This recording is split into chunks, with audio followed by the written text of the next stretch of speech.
Bismillahirrahmanirrahim. Assalamualaikum warahmatullahi wabarakatuh. Waalaikumsalam warahmatullahi Assalamualaikum wabarakatuh. warahmatullahi wabarakatuh. Alhamdulillahirabbil alamin. Wassalatu wassalamu ala asrafil anbiya'i wal mursalin habibana wa nabiyyana wa sayyidina wa maulana Muhammadin sallallahu alaihi wasallam wa ala alihi wa ashabihi wa man tabi'ahum bi ihsanin ila yaumiddin wa ba'd. Qala Allah Ta'ala fi kitabihil karim. A'udzu billahi minasyaitonir rajim. Bismillahirrahmanirrahim. Iqra bismi rabbikal ladzi khalaq. Khalaqal insana min 'alaq. Iqra wa rabbukal akram. Alladzi 'allama bil qalam. 'Allamal insana ma lam ya'lam. Wa qala Rasulullah sallallahu alaihi wasallam fi riwayatin rawahul Muslim, yakni bainama nahnu julusun inda Rasulillahi sallallahu alaihi wasallam zata yaumin ittala alaina rajulun shadidul bayadis siyab shadidus sawadis syar la yura alaihi asarus safar wala ya'rifuhu minha au minna ahadun hatta jalasa ila nabi sallallahu alaihi wasallam fa asnada rukbatayhi ila rukbatayhi wa wadda'a kaffayhi ala fakhidayhi faqala wa qala ya Muhammad sallallahu alaihi wasallam akhbirni anil Islam. Wa qala Rasulullah sallallahu alaihi wasallam al-islamu an tashhada an la ilaha illallah wa anna Muhammadar Rasulullah wa tuqimus shalah wa tu'tiyaz zakah wa tasumu ramadan wa tahujjal baita man istata'a in istata'a ilaihi sabila. Qala sadaqta. Wajibna lahu yas'aluhu wa yusaddaquhu. Qala fa akhbirni anil iman. Qala an tu'minu billahi wa malaikatihi wa kutubihi wa rusulihi wal yaumil akhir wa tu'minu bil qadari khairihi wa syarrihi. Wa akhir fi hadhihi riwayah yakni madza qala ya Umar atadri manis sa'il qultu Allahu wa rasuluhu a'lam. Qala fa innahu Jibrilu atakum yu'allimakum dinakum. Rawahu Muslim. Amma ba'd fa inna asdaqal hadits kitabullah wa khairal huda hudan nabiyyu sallallahu alaihi wasallam. Alhamdulillah, syukur kepada Allah Subhanahu wa taala yang telah memberikan kepada kita kenikmatan iman, Islam dan juga ihsan. Kemudian salawat dan salam sama-sama kita panjatkan kepada junjungan alam habibana wa nabiyana wa sayyidina wa maulana Muhammadin sallallahu alaihi wasallam, kepada seluruh ahli baitnya, para sahabatnya, serta orang-orang yang senantiasa mengikuti jejak sunnahnya hingga akhir zaman. Saya ucapkan terima kasih kepada seluruh mahasiswa di program studi Magister Pendidikan Agama Islam, program Pascasarjana Sekolah Tinggi Agama Islam, STAI Sirojul Falah Bogor. Ini adalah mata kuliah Inovasi Desain Pembelajaran Pendidikan Agama Islam. Inovasi dan Desain Pembelajaran Pendidikan Agama Islam. Nah, kita sudah sampai ke pertemuan yang ketiga. Ya, setelah di pertemuan pertama kita adalah kontrak perkuliahan atau pengantar, kemudian di pertemuan yang kedua adalah teori tentang inovasi, khususnya inovasi pembelajaran, dan pertemuan yang ketiga kita akan bahas bersama terkait dengan teori desain pembelajaran pendidikan agama Islam. Baik, Ibu dan Bapak sekalian, teman-teman semuanya, tadi saya awali dengan firman Allah Subhanahu wa taala dalam surat Al-Alaq. Ya, ayat yang pertama sampai ayat yang kelima. Saya rasa semua sudah hafal ayat ini. Ya, kita boleh menggunakan scientific interpretation atau tafsir bil ilmi, ya, di mana ayat ini juga dengan asbabun nuzulnya mengandung unsur desain pembelajaran. Di sana ada model pembelajaran, ada metode pembelajaran, kemudian juga ada pendekatan pembelajaran, dan tentu saja kembali kepada rancangan atau desain pembelajaran pendidikan agama Islam. Ya kan? Mulai dari firman Allah Subhanahu wa taala, Iqra, bacalah. Di situ ada perintah, ada yang memerintah, ada yang diperintah. Ada yang mengajar, ada yang diajar, ada materinya, ada metodenya, ada pendekatannya, bahkan desainnya itu sudah ada sebelumnya. Desain pembelajaran pendidikan agama Islam. Termasuk juga metodenya, lingkungannya, dan yang lainnya dalam ruang lingkup pembelajaran. Jelas sekali. Kemudian yang kedua, yaitu hadis dari Nabi SAW, ya, sebuah riwayat ini cukup panjang, ya, riwayatnya dari Imam Muslim. Jadi pada waktu itu Nabi SAW dan para sahabatnya itu sedang duduk-duduk, bainama nahnu julusun. Kemudian datang seorang laki-laki yang berpakaian sangat putih, kemudian rambutnya hitam, dan di antara sahabat itu tidak mengenalnya. Tetapi di situ disebutkan apa? La yuru alaihi asarus safar. Tidak diketahui bekas perjalanan. Artinya nggak kelihatan apakah laki-laki ini dia itu habis jalan jauh, naik kuda, naik onta gitu ya, tidak mengetahui. Tapi ya dikatakan la ya'rifuhu minna ahadan, ya, atau ahadun gitu ya. Jadi tidak ada seorang pun yang mengenalnya. Padahal kalau umpamanya orang dekat, kan dekat berarti tidak kelihatan ininya apa, bagaimana bekas perjalanannya, ya. Tapi nggak ada yang kenal. Nah, yang menariknya di sini adalah kemudian laki-laki itu hatta jalasa ila Nabi Shallallahu Alaihi Wasallam, kemudian duduk di depan Nabi Shallallahu Alaihi Wasallam. Fa'asnada rukbataihi ila rukbataihi, yang meletakkan lututnya ya di depan lutut Nabi. Kemudian wawaddo'a kafaihi ala fakhidaihi, meletakkan kedua telapak tangannya pada paha Nabi.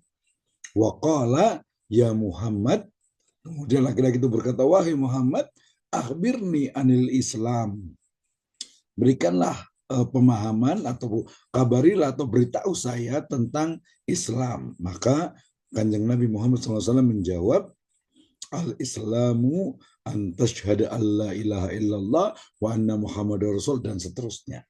Nah, ayat ini secara jelas menunjukkan bagaimana mulai dari model pembelajaran, metode pembelajaran, kemudian pendekatan pembelajaran, dan lagi-lagi juga desain pembelajaran.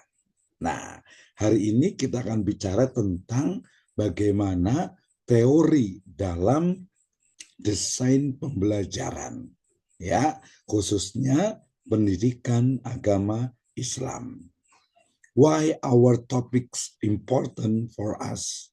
Ya, kenapa materi ini penting? Ya, karena desain pembelajaran atau learning design itu adalah menjadi atau membantu siswa dalam memahami nilai-nilai agama dan mengamalkannya dalam kehidupan sehari-hari. Jadi mengetahui, nanti ada unsur kognitif, mengamalkannya berarti ada psikomotorik, dan materi yang dibahas tentu saja terkait dengan mata pelajaran misalnya di MI, MTS, Alia, atau di SD, SMP, SMA, yaitu Quran hadis, akidah akhlak, kemudian sejarah kebudayaan Islam, kemudian ada fikih dan bahasa Arab. Kadang ada yang menjemput bahasa Arab itu tidak masuk ke dalam ruang lingkup PAI, itu masuk ke ruang lingkup bahasa. Tapi secara umum memahami PAI ya wajib labudaan, yakni nufahim mada yakni lughatul arabiyah. Jadi mestilah harus paham bahasa Arab. Jadi desain pembelajaran ini menjadi atau memiliki ya posisi yang sangat penting, jelas sekali. Nah, kemudian ketika bicara tentang pembelajaran ya desain pembelajaran PAI, maka di sana minimal ada 3. Ya, yang pertama adalah proses pembelajaran. Maksudnya apa? Jadi proses pembelajaran itu terkait dengan bagaimana proses yang terencana yang melibatkan interaksi antara guru dengan siswa untuk menguasai nilai-nilai agama dan juga menerapkannya dalam kehidupan ya sehari-hari. Otomatis kan berarti desain pembelajaran itu berarti prosesnya. Maksudnya rencana. Jadi di dalam itu ada apa? Ada unsur prosesnya. Kemudian yang paling penting justru adalah tujuan. Ya, jadi tujuan dari pembelajaran pendidikan agama Islam itu adalah membentuk pribadi Muslim yang beriman, kemudian bertakwa, berakhlak mulia, dan juga berilmu pengetahuan. Ya, jadi menjadi insan yang takwa. Ada insan takwa kalau di Bogor tuh. Ada insan tamak, menjadi insan yang utama, menjadi insan toda. Ada juga menjadi insan kamil. Nah, ya berarti kalau dalam materi ini maka tujuan dari pembelajaran pendidikan agama Islam adalah membentuk pribadi Muslim menjadi insan kamil, ya, menjadi pribadi Muslim yang sempurna. Ya walaupun manusia itu tidak sempurna, tapi kan laqad khalaqnal insana fi ahsani taqwim, the great proportion. Nah, sehingga tujuannya sudah sangat jelas. Sama seperti desain pembelajaran materi-materi yang lainnya, gitu ya. Maksudnya sama itu memiliki tujuan, bahasa, kemudian science, kemudian social science, gitu ya. Ada tujuannya. Maka kalau PAI itu sudah sangat jelas, yaitu mewujudkan pribadi Muslim insan kamil. Nah, kemudian dalam metodenya tentu saja yang kita dapati tentu saja banyak sekali, ya mulai dari ceramah, kemudian diskusi, kemudian juga tanya jawab, ya ada juga demonstrasi. Ya kan demonstrasi ketika nanti kita belajar tentang misalnya berwudu, kemudian belajar sholat, ya manasik, umroh atau haji. Nah itu kan dia ada demonstrasi, mendemonstrasikan baik itu guru ataupun juga siswa. Nah ini adalah definisi dari pembelajaran pendidikan agama Islam. Tujuannya apa?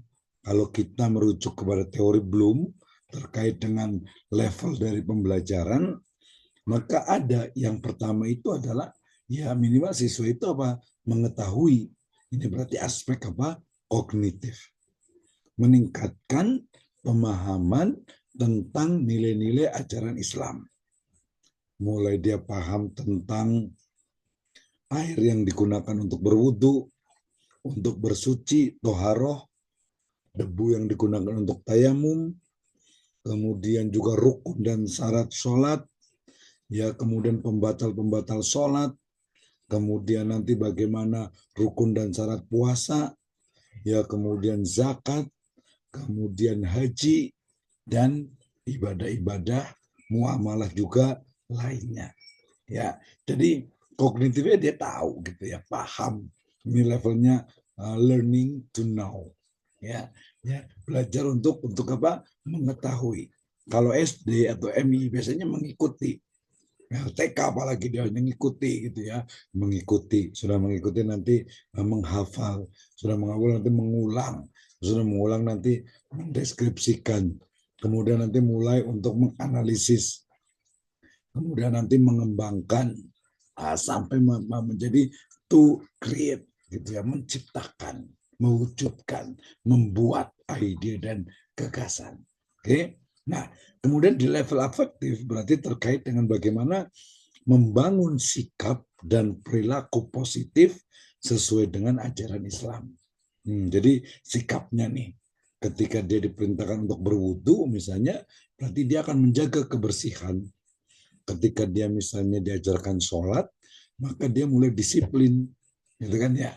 Nah, itu adalah sikap perilaku yang terkait dengan pemahaman yang didapatkan. Nah, kemudian yang ketiga ada psikomotor atau psikomotorik, di mana ya dalam proses pembelajaran itu meningkatkan keterampilan dalam menjalankan ibadah dan mempraktikkan ajaran Islam. Ya, dia tahu istinja, tahu istijmar, tahu toharoh, tahu berwudu. Itu bukan tahu ya, bisa maksudnya kan psikomotorik ya. Jadi psikomotorik itu bisa dia tata cara istinja, tata cara istijmar, tata cara berwudu, tata cara tayamum, tata cara sholat, ya pelaksanaan zakat, pelaksanaan misalnya puasa, saum, kemudian umroh dan haji. Nah, ya itu psikomotoriknya. Membantu orang lain, ya kemudian juga jujur. Ya ini bukannya sikap tapi ada perilaku di situ. Ya, dan ibadah-ibadah muamalah yang lainnya. Itu adalah psikomotorik. Oke. Nah, kemudian yang berikutnya adalah bahwa dalam desain pembelajaran pendidikan agama Islam khususnya, yang paling penting itu adalah bagaimana adanya prinsip yang terpenuhi dari desain pembelajaran. Misalnya, yang pertama adalah relevansi. Artinya apa? Bahwa materi pembelajaran harus sesuai dengan kebutuhan siswa serta perkembangan zaman. Nah, ini menarik nih. Ya, jadi kita bisa mengevaluasi, mungkin mengkritisi juga gitu ya, materi-materi yang diajarkan dalam mata kuliah PAI. Misalnya ya, kalau kita merujuk kepada ayat Al-Qur'an ya dan juga hadis dari Nabi SAW, kita akan menemukan banyak sekali. Ya, misal kalau dalam Al-Quran di surat Luqman jelas sekali ya bahwasanya ketika Luqman itu berkata libnihi wa huwa yaiduhu ya bunayya la tusyrik billah inna syirka la zulmun azim. Di situ ada proses pembelajaran, di situ ada materi pembelajaran. Nah, berarti salah satu materinya di situ adalah la tusyrik billah. Kemudian ternyata juga ketika seorang anak misalnya ya berusia 7 tahun, maka ada sebuah riwayat dari Nabi Shallallahu Alaihi Wasallam di mana beliau bersabda, muru auladakum bisolati fi sab'in fadribuhu fi asyar.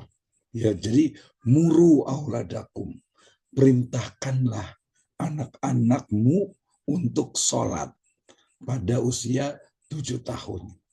Nah, berarti kalau 7 tahun zaman sekarang itu ya lebih kurang itu kelas 2 SD atau MI, ya kan? Nah, kelas 2 SD atau MI itu disuruh untuk sholat. Nah, bagaimana kalau disuruh sholat, ternyata dia belum bisa sholat? Berarti niscayanya adalah usia berapa? 5 atau 6 tahun itu diajarkan anak itu sholat. Berarti usia 6 tahun itu diajarkan untuk kelas 1 SD atau MI tata cara sholat. Kalau di keluarga yang sudah biasa sholat, otomatis kan dari kecil juga sudah tahu. Ya, oh ini orang tuanya, ayahnya sholat, ibunya sholat gitu ya. Tapi di usia 6 tahun, ya 5 sampai 6 tahun itu diajarkan tata cara sholat. Oke lah, kita anggap saja mepet itu adalah 6 tahun. Berarti usia 6 tahun diajari sholat.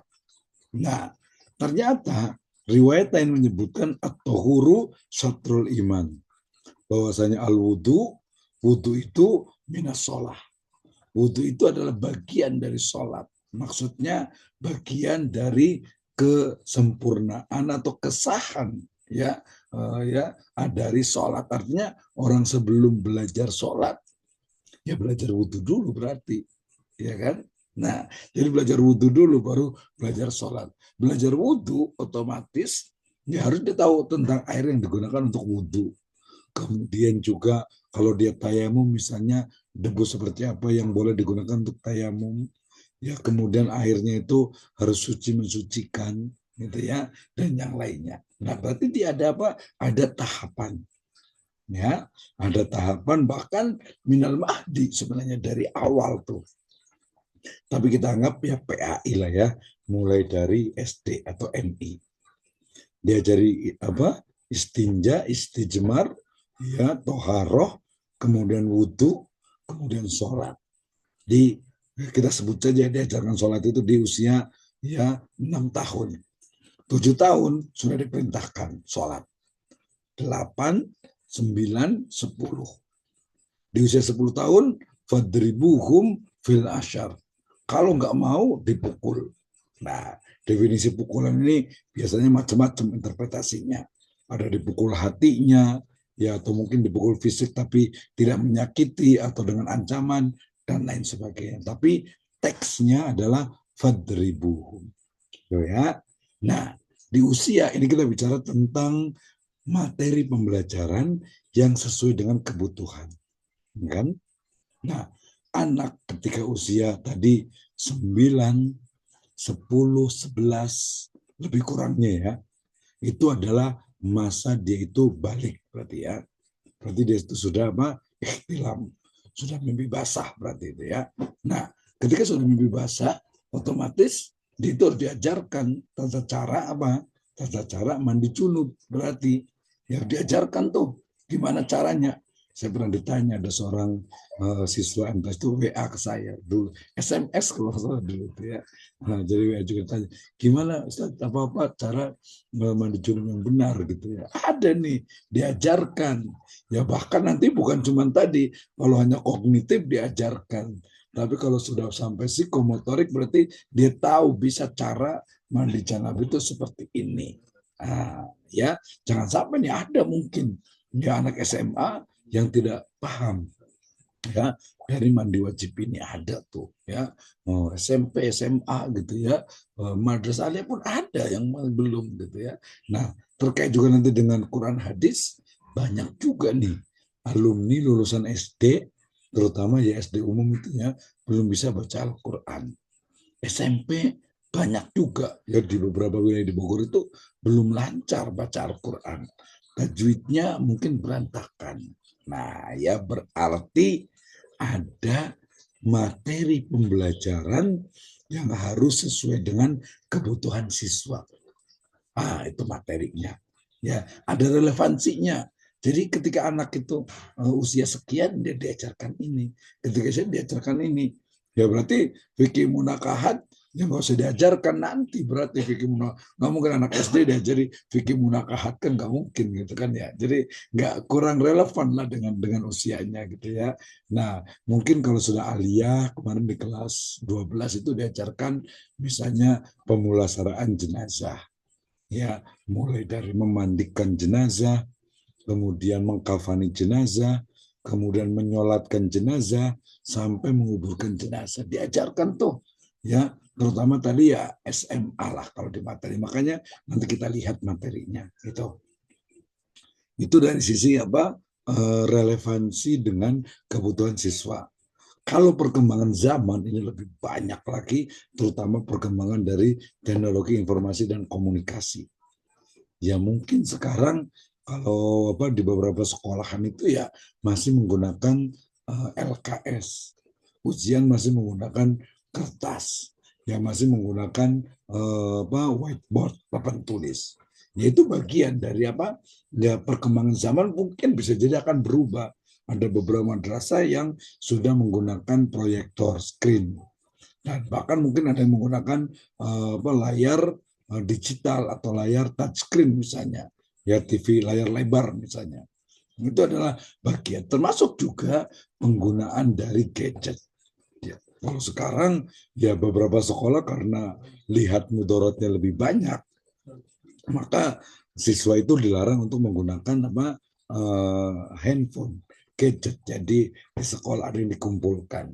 Gitu ya. Kalau di perguruan tinggi biasanya nggak ada larangan gitu. Jadi kemudian ya udah, akhirnya ya udah kita mendingan belajar dengan handphonenya digunakan untuk belajar seperti itu ya. Nah, sebenarnya perkembangan zaman ini terkait dengan apa? Banyak ya, terkait dengan misalnya adab dan etika media sosial, kemudian bagaimana menggunakan istilahnya itu internet dengan benar. Kemudian juga mungkin ya berhati-hati dengan misalnya ada situs-situs ataupun juga akun yang tidak baik ya terkait dengan pornografi ya dan yang lainnya. Jadi banyak sekali. Pokoknya intinya desain pembelajaran itu mesti relevan dengan kebutuhan siswa dan juga perkembangan zaman. Nah, kalau terkait dengan keagamaan, ya pasti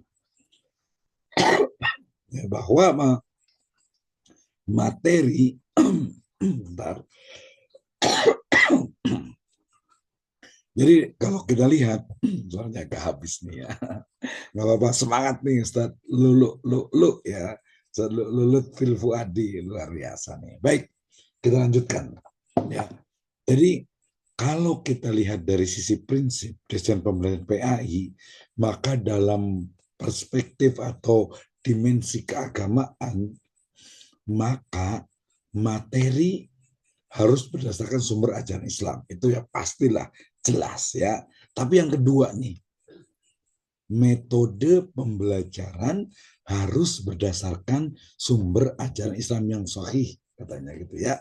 Nah maksudnya apa? Maksudnya bukan masalah, tapi bagaimana inovasi yang dilakukan dalam desain pembelajaran yaitu didasarkan juga kepada nilai-nilai atau ajaran Islam. Misalnya tadi surat Al-Alaq ayat 1 dengan 5 sampai 5. Kemudian juga surat Luqman. Kemudian juga surat At-Tahrim. Ya ayyuhalladzina amanu di ayat yang ke-6 ya ku anfusakum wa ahlikum naro wa quduhan nas wal hijaro 'alaiha malaikatun qiladun syidad dan seterusnya. Di situ jelas sekali ya desain pembelajarannya, metode pembelajarannya, pendekatan pembelajarannya, model pembelajarannya itu jelas lengkap. Sehingga kemudian kita boleh mungkin membuat sebuah inovasi pembelajaran PAI berbasis sirah nabawiyah misalnya. Kenapa? Misalnya kita lihat bagaimana ketika terjadi perang Badar, kemudian Nabi SAW itu mendapatkan tawanan Badar, maka kemudian para tawanan Badar ini mereka diberikan kebebasan dengan syarat mengajarkan 12 anak-anak kaum muslimin. Artinya berarti di situ walaupun tidak baku, tetapi dalam sejarah itu bahwa satu guru itu adalah 12 siswa. Kenapa? Jelas ya komunikasinya lebih lancar, kemudian pendekatannya juga lebih mudah, kemudian juga istilahnya itu untuk diskusi dan lain sebagainya, ya 12 orang. Kalau sekarang sekolah ya rata-rata 20, 25, ada yang 30, ada 35, paling banyak harusnya 40 gitu ya. Jadi nggak fokus jadinya itu anak-anak itu. Belum lagi kalau sistem duduknya ya. Sistem duduknya kalau dalam Islam kan mestinya itu kayak semacam halakoh. Halakoh itu kan dia setengah melingkar atau kita saja melingkar. Ya kalau halakoh betul-betul melingkar ya. Nah, kalau kita lihat ternyata model pembelajarannya kampus-kampus yang ada di Eropa misalnya, justru mereka setengah melingkar atau mungkin bentuk U gitu ya, dan juga dia bertingkat. Artinya akses antara siswa dengan guru itu sama. Ya beda mungkin. Kalau saya mengajar tuh biasanya saya menyebutnya dengan model apa berjajar depan belakang gitu ya. Itu dengan model dari pembelajaran bangsa terjajah. Gitu ya. Kenapa? Karena yang depan mungkin dia fokus konsentrasi, yang tengah agak fokus agak konsentrasi, yang belakang biasanya kurang tuh fokus dan konsentrasi. Apalagi kalau guru itu untuk berjalan ke bagian belakang agak sulit gitu ya, akhirnya yang belakang agak lebih santai ya, secara umum seperti itu. Sehingga kemudian oh berarti harusnya modelnya itu ya setengah lingkaran atau model U, artinya akses guru kepada siswa itu dia sama ya, jadi tidak ada yang istilahnya itu depan belakang gitu ya, biasa yang depan itu yang paling rajin gitu ya, dan seterusnya. Nah ini terkait tadi dengan apa perang apa tawanan perang Badar. Kemudian juga kalau kita lihat sebuah riwayat dari Nabi SAW, ya, kuntu radifa ma'an Nabi SAW. Jadi Abdullah bin Abbas bercerita beliau itu pernah diboncengi ya di atas keledai atau kendaraan oleh Nabi SAW. Kemudian apa? Kemudian ya Nabi Kanjeng Nabi itu bersabda kepada Abdul bin Abbas ini, ya gulam, wahai anak, ini u'allimuka kalimat. Saya akan mengajarkan kepadamu sebuah nasihat. Kalimat itu kan jumlah gitu ya. Kalau kalimat dalam bahasa Arab dengan bahasa Indonesia beda ya. Kalimat gitu ya. Nah berarti apa ininya apa istilahnya itu kalimatnya apa? Inni u'allimuka kalimat. Maka beliau bersabda, ihfadillah yahfadka. Ihfadillah tajidahu tujahaka. Ida sa'alta fas'alillah. Wa ida sta'anta fasta'in billah. Fa'lam annal umata, dan seterusnya panjang. Di situ jelas sekali materi belajarnya, materi pembelajarannya adalah ikhwadillah. Tentang apa? Muraqabah. Kemudian juga di sana ada proses pembelajarannya, ada metode pembelajarannya, kemudian ada juga tadi pendekatan pembelajarannya. Ya ikhfadillah. Ya di situ jelas sekali, jagalah Allah Subhanahu wa taala yahfadka. Ya, ini jelas sekali. Belum lagi nanti ketika Nabi itu bertemu dengan anak-anak kaum muslimin, Nabi itu berjumpa dengan apa? Ahlus Suffah, ya, kemudian mengajarkan kepada sahabat-sahabatnya, bahkan sampai beliau itu mengajarkan pada kalangan jin, itu kan ya, kan jelas sekali ya. Nah, jelas sekali artinya apa ya, bukan hanya materi. Kalau materi ya jelas lah, namanya juga pendidikan agama Islam, pasti yang diajarkan itu adalah Islam agama, tapi metode pembelajaran, nah ini ya perlu adanya pendalaman lebih ya terkait dengan metode pembelajaran berbasis Islam. Oke, next yang berikutnya efisiensi, bahwa yang namanya pembelajaran itu dirancang dengan metode yang efektif dan efisien untuk mencapai tujuan. Kebetulan tadi siang saya survei ya, melihat bagaimana pembelajaran di salah satu MTS swasta di Kota Bogor. Ya, ternyata ya keadaannya itu sangat memprihatinkan. Ya mulai dari yang nampak ya, tembok-temboknya itu penuh dengan vandalisme gitu ya. Kemudian juga kursinya juga, dari tembok, kursinya, mejanya, ya vandalisme itu sangat luar biasa gitu ya. Kemudian juga dari sisi kebersihannya, padahal tadi itu katanya an-nadhafatu minal iman gitu ya. Kemudian juga ya kalau kamar mandinya nggak usah ditanya sih kayaknya gitu ya. Kemudian juga ruangannya tadi ya kayaknya aduh sayang sekali. Belum cukup sampai di situ. Kemudian ketika saya masuk itu ya, sebenarnya pembelajaran bel itu berbunyi itu jam 7.20. Tapi sudah jam 7:30 itu ada beberapa kelas masih santai-santai di luar. Saya tanya, Kenapa belum belajar? Gurunya belum datang. Ya, kalau menurut saya 10 menit itu penting. Jadi justru 10 menit pertama itu adalah image yang membangun mindset dari siswa. Santai, belum 10 menit Pak, jajan dulu gitu ya. Pertama-pertama seperti apa, di jam pertama seperti itu. Saya lanjut istirahat, masuk jam 10.20. Ternyata 10.30 juga belum pada masuk. Gurunya, siswanya. Kemudian 10 ya apa 30 lebih dikit lah ya masuk gurunya. Ternyata apa? Dari kita anggap saja 25 orang itu baru 18 orang yang datang. Ada 7 orang yang masih di luar. Ketika ditanya, kenapa? Katanya, oh lagi jajan Pak. Astaga. Udah bel, udah lewat ya. Tadi 20 sampai terakhir dia masuk itu 45, 15 dengan 10 ya. 25 menit gitu ya. Santai, 4 orang kuartet gitu ya. 4 orang itu datang dari mana? Oh, dari jajan gitu ya. Astagfirullah. Nah, nanti guru itu kan zaman sekarang tuh nggak boleh tuh di pesantren yang lainnya di wilayah Bogor Timur itu untuk istilahnya itu apa botakin aja itu nggak berani, katanya khawatir itu melanggar undang-undang gitu ya. Bukan undang-undang, melanggar ini apa namanya hak asasi anak katanya gitu ya, perlindungan anak ya, undang-undang tentang perlindungan anak gitu ya, nggak boleh. Jadi ya udah, aduh, kalau seperti ini terus gimana nih? Tadi padahal fadribuhum fil asyar gitu ya. Nah ini menarik jadi bahan diskusi. Nah kemudian saya tanya lagi dengan gurunya, oh kalau hari biasa lebih parah Pak katanya.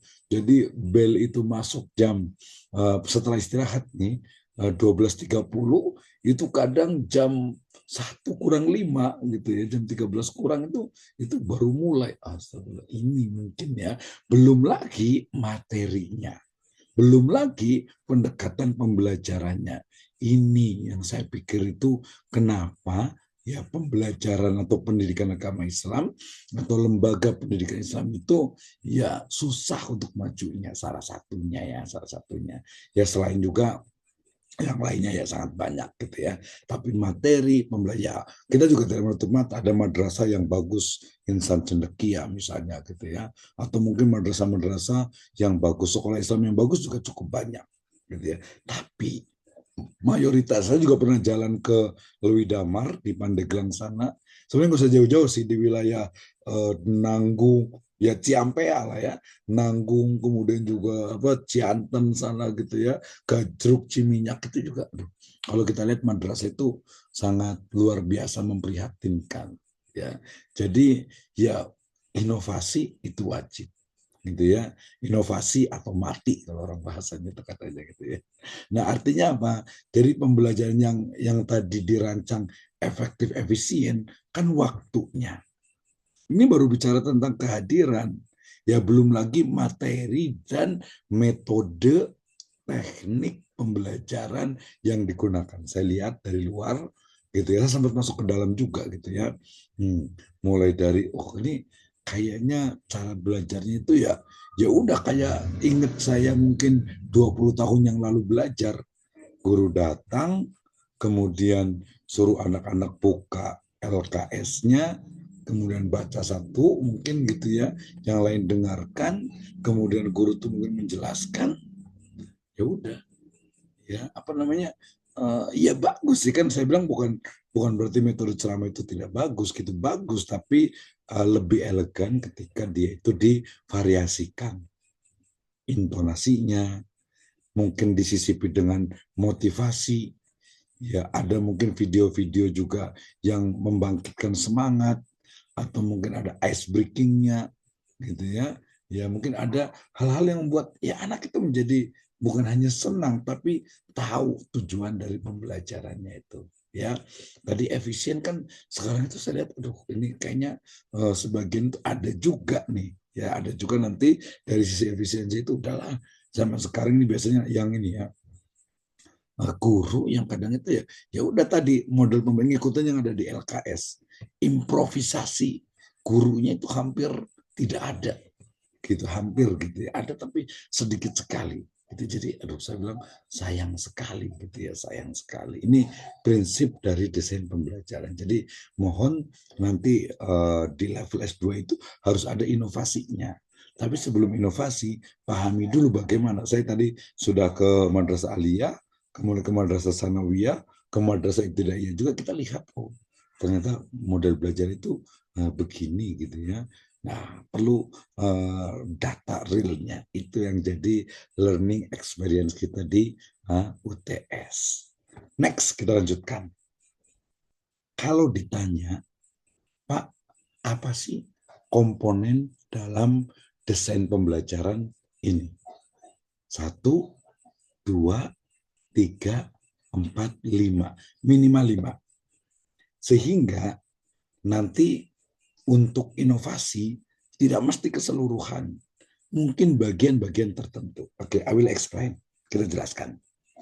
Yang pertama, ketika bicara tentang desain pembelajaran pendidikan agama Islam, maka yang paling penting tadi itu adalah menentukan kebutuhan siswa dan tujuan pembelajaran. Jangan sampai tadi ya anak MI misalnya itu misalnya gitu ya hafal 30 juz. Wah, boleh juga sih, banyak juga gitu ya. Tapi lihat-lihat sekolahannya yang mana gitu ya. Oke, ya. Jadi yang pertama itu adalah menentukan kebutuhan siswa dan tujuan pembelajaran. Nah, berarti dalam hal ini yang selalu saya ulang-ulang itu adalah sebenarnya bagaimana sih tahapan pembelajaran pendidikan agama Islam ya berdasarkan perkembangan anak, perkembangan siswa.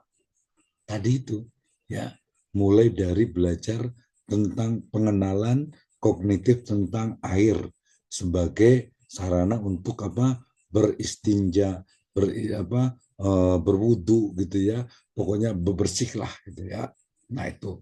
Kemudian nanti berwudu, kemudian sholat dan seterusnya. Artinya dia ada, dan tujuan pembelajaran kan dia nanti didetailkan. Ya tadi bukannya fikih ya. Mungkin karena saya background fikih kali ya. Nah, SKI misalnya. Berarti dia harus betul-betul belajar bagaimana mulai Nabi SAW itu ya apakah dari lahir atau apakah ketika mulai mendapatkan wahyu, ketika hijrah, Quran hadis. Berarti ya bisa mulai dari Al-Fatihah, mungkin membacanya, mengikutinya, menghafalnya, menuliskannya, kemudian nanti juga bisa menjelaskan, mengeksplain, kemudian juga mengembangkan dari berbagai interpretasinya, kemudian mungkin menemukan teori dari Al-Fatihah itu. Oh, itu bukan SD lagi ya. SD, SMA, SMA S1, S2, S3 gitu ya. Itu baru Al-Fatihah, belum selesai itu ya. Jadi yang pertama itu adalah analisis kebutuhan. Ini juga perlu tadi inovasinya adalah bagaimana merunut berdasarkan Islam. Tapi saya katakan juga sebenarnya kita tidak anti juga dengan Western, dengan Eastern. Ya silakan nanti teori-teori dari inovasi juga boleh dikembangkan. Misalnya teori psikologi perkembangan menurut tokoh-tokoh yang ada di Barat. Atau mungkin yang di Timur, mungkin di Jepang, mungkin di Cina, mungkin di Korea, mungkin di USA, di Timur Tengah dan yang lainnya. Silakan ambil, baca, pelajari. Mana yang sesuai, ambil. Yang tidak sesuai, hilangkan. Itu ya. Misalnya nih, ya anak sekarang itu TK itu kan paling rame tuh. Kalau dulu nyanyi-nyanyi biasa, sekarang kurang rame lagi. Wah, beli speaker yang besar tuh. Ya iringan musik itu yang kencang biar biar semangat gitu ya, dan lain sebagainya. Itu dianggap inovasi. Apakah sesuai ya? Wallahu a'lam bishawab, itu masing-masing. Nah, yang kedua adalah rumusan tujuan. Kalau tadi tujuan pembelajaran dia spesifik, sementara kalau perumusan tujuan itu adalah bagaimana tujuan yang tadi spesifik itu dia terukur dan realistis. Ya kan? Jadi tujuan pembelajarannya adalah mengetahui bagaimana awal diturunkannya wahyu, mengetahui bagaimana atau mengetahui surat Al-Fatihah, memahami tata cara wudhu, bisa mempraktikkan sholat, dan seterusnya. Jadi dia spesifik, terukur, dan realistis. Gitu ya. Jadi jelas sekali kalau umpamanya misalnya akidah akhlak berarti anak itu, siswa itu mengenal Allah Subhanahu wa taala sebagai Rob, sebagai pencipta, sebagai penguasa, sebagai pengendali, sebagai pemilik, sebagai ilah, sebagai pemilik Asmaul Husna, dan seterusnya. Tadi banyak ya, jadi diurutkan satu-satu. Ya, misalnya siswa mengetahui tentang adanya malaikat, maka beriman dengan malaikat, nama-namanya, tugas-tugasnya, dan seterusnya. Ya, jadi spesifik, terukur, dan realistis. Yang berikutnya tadi disinggung yaitu pemilihan materi. Artinya apa? Jadi materi yang diajarkan itu betul-betul harus relevan dengan kehidupan dia sehari-hari. Kalau hari ini ya siswa itu dihadapkan kepada gadget, dihadapkan kepada berbagai website, informasi, akun yang mungkin merusak, akun yang mungkin mengandung kemudorotan. Kita hanya bicaranya tentang misalnya tadi itu ini kaitan dengan akidah, misalnya hanya tentang iman kepada Allah Subhanahu wa taala, atau mungkin ya tidak menyangkut, tidak mengorelasikan dengan itu. Wah, bahaya ya. Makanya kemarin ada satu kasus di mana seorang guru yang mengadu katanya itu ketika guru MTS itu tanya ya kepada muridnya. Dia tanya itu apa? Kamu agamanya Islam kan gitu ya. Iya Pak, saya agamanya Islam gitu ya. Tapi saya nggak percaya Pak dengan agama. Aduh, naudzubillahi min dzalik gitu ya. Murid MTS gitu ya, dibilang itu Islam tapi tidak percaya dengan agama. Bayangkan aja gitu, itu agnostik kali gitu ya. Jadi percaya Tuhan tapi tidak mau beragama gitu ya. Dan ini fakta Gozul Fikr. Ya bahkan di TikTok itu ada akun apa namanya itu akun konspirasi. Sebenarnya banyak banget lah akun di TikTok, di snack video, di real video, di YouTube, website yang deislamisasi. Mereka merusak Islam, ya menjelek-jelekan Islam. Banyak sekali ya. Nah, yang paling mudah sekarang itu ya TikTok gitu ya, real video. Ya bagaimana ya generasi kita, anak-anak kita, siswa kita itu dirusak dengan apa? Dengan akun tontonan yang ada di situ.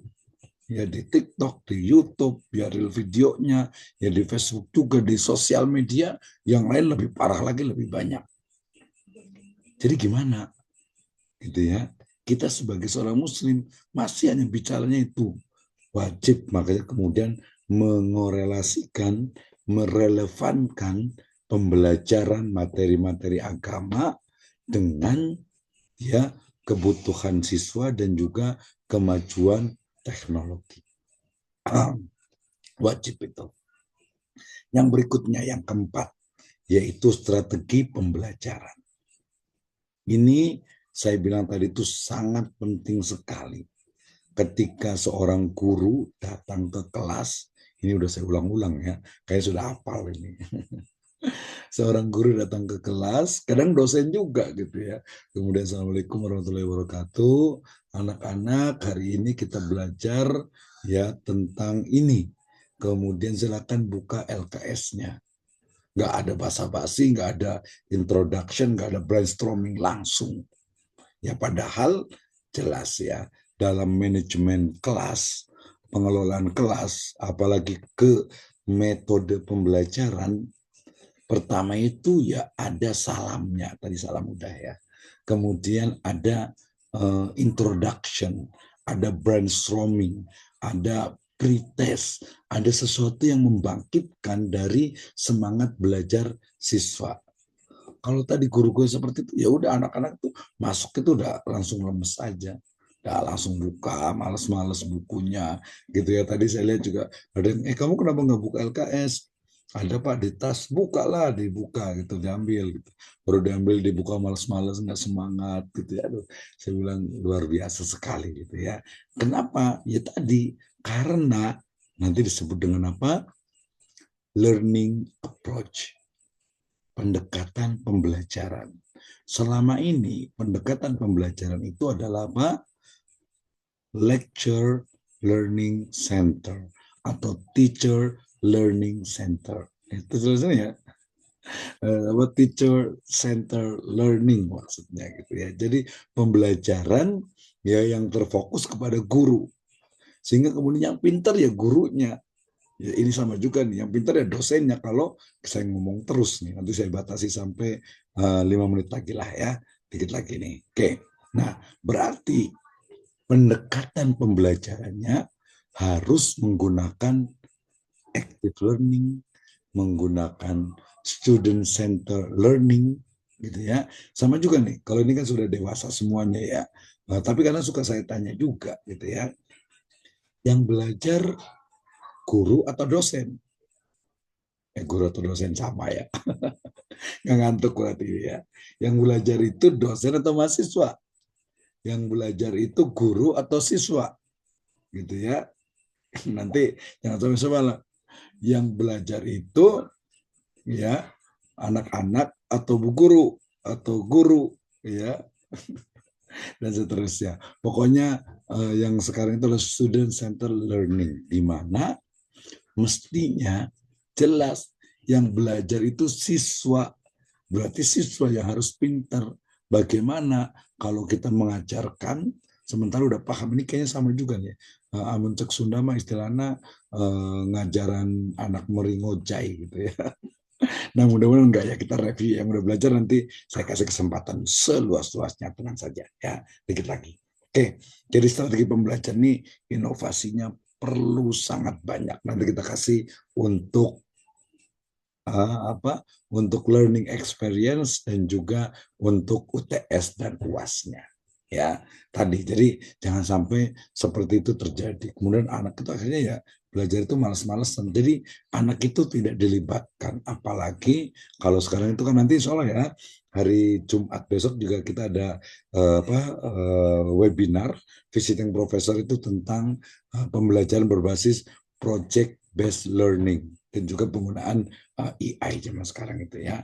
Nah tadi bisa jadi kalau modalnya guru itu ada LKS, padahal beberapa anak yang pintar, yang kreatif, pasti mereka menggunakan gadgetnya, bisa jadi akan lebih pintar siswanya.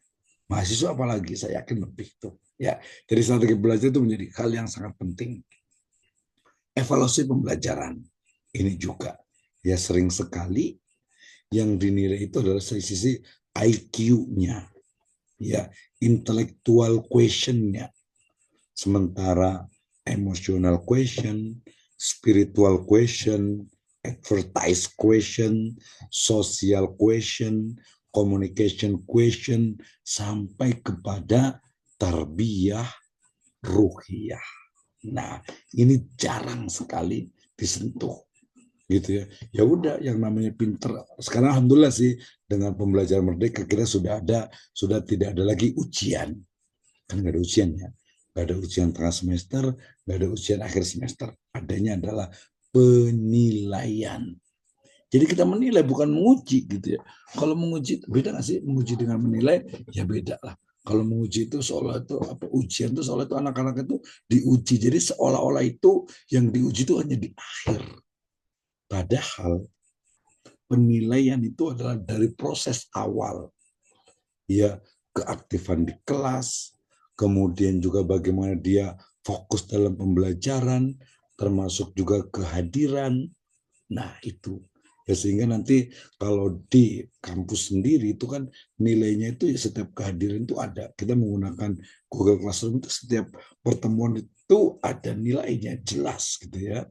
Jadi bukan hanya UTS UAS, sayang sekali gitu ya. Apalagi kalau tiba-tiba pas UTS anaknya mungkin kurang konsentrasi siswanya atau mungkin sakit gitu kan ya, ya nggak seimbang lah gitu ya. Termasuk juga tadi adab atau akhlak yang dimasukkan include ke dalam hasil belajar.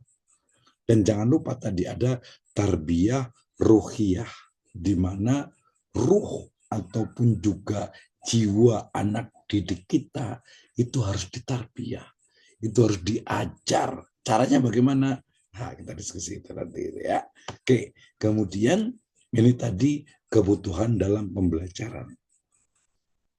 Pengetahuan, keterampilan, sikap, ya tadi kognitif, afektif, psikomotorik, dan ruhiyah. Kita tambahkan itu inovasinya. Jadi tarbiyah ruhiyah penting sekali. Kondisi lingkungan, sosial, budaya, ekonomi, ya. Ini lihat nih bagaimana ketika kita tuh mengajar mungkin ya berbeda ya dari strata ekonominya. Sumber daya penting juga, ya. Jadi jangan sampai wah saya pengen ini Pak pembelajaran itu modern Pak dong pakai proyektor, kalau lu pakai layar lebar yang touchscreen gitu ya ampun. Madrasah sekolah swasta ya jaranglah biayanya ongkosnya ya untuk pendapatan ini aja masih kadang pas-pasan gitu ya. Apalagi beberapa sekolah terutama madrasah aliyah swasta ini sangat memprihatinkan. Tadi saya juga ke MA, di salah satu MA juga di Kota Bogor padahal itu ya cerita ya bagian kurikulumnya itu kebetulan kepala sekolah juga teman saya waktu S2 gitu ya. Dengan Pak, aduh ini kebijakan pemerintah juga, kemudian juga minat terhadap madrasah aliyah gitu itu sangat kurang gitu ya, sehingga rata-rata itu ada satu aliyah di Kabupaten Bogor itu siswanya itu cuma 10 orang. Aduh, saya bilang itu kelas 7 ya kelas 9 saya lupa, biasalah kita generasi kelas 1 2 3 gitu ya, jadi kelas 9 kelas 1 SMA. Kasian sekali, ini kayak gimana nih, itu juga bagian ya dari masa depan lembaga pendidikan Islam khususnya madrasah aliyah.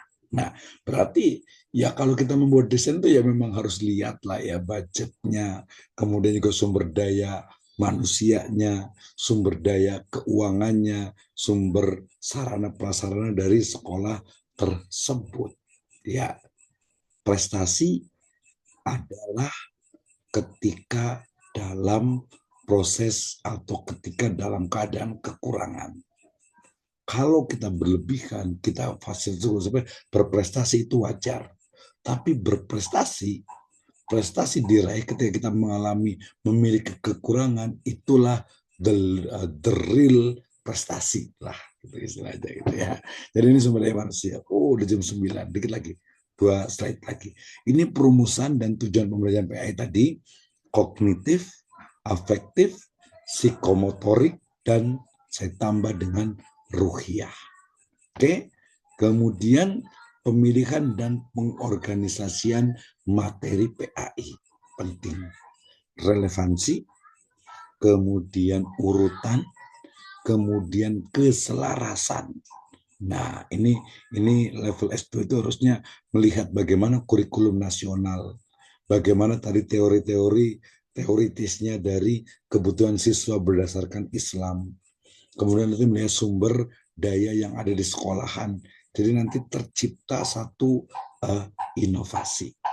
Ya, strategi, metode, media pembelajaran, saya rasa ini juga tadi sudah dibahas sangat banyak sekali, harus menggunakan multiple approach, ya, pendekatan yang kombinasi. Tidak bisa hanya misalnya, wah saya mau pakai ini Pak visual, pakai layar lebar, pakai proyektor. Padahal nggak semua melihat suka visual, walaupun kebanyakan yang orang lihat visual itu suka gitu ya.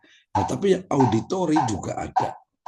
Gimana nih kalau misalnya kemarin ada isu kan, bukan isu, yang kebijakan baru tentang pendidikan inklusif.